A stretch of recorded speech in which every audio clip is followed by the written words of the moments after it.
Un débat sur fond de division, la réforme de la saisine des cours d'assises désormais. Tout crime avec une peine qui ne dépasse pas 20 ans de prison, eh bien, seuls seront présents les magistrats, excitent donc les citoyens, qui sont eux tirés au sort. Ces derniers seront appelés pour des affaires encore plus graves. Cependant, ce changement fait débat ici.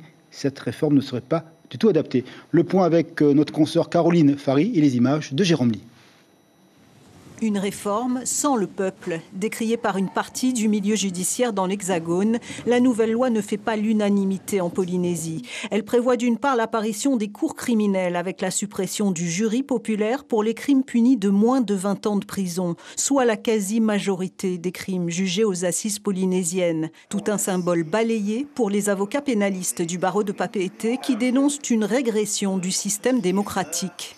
Le fait que les jurés puissent composer cette juridiction est pour moi un gage de démocratie dans le sens où les citoyens peuvent participer à l'œuvre de justice.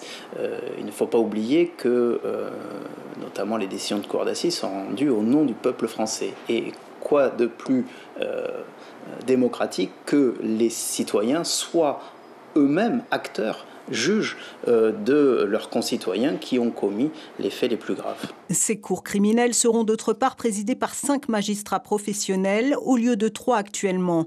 Objectif affiché, traiter plus rapidement certains dossiers.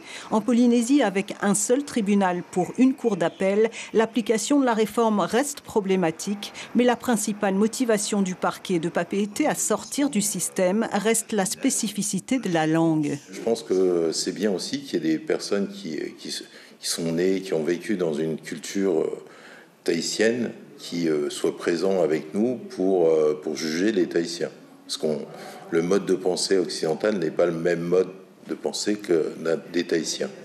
Le texte est applicable au plan local depuis le 1er janvier, mais la chancellerie déposera prochainement un amendement pour sortir la Polynésie et la Nouvelle-Calédonie de la réforme. L'information en continu sur Polynésie la première, Internet et réseaux sociaux.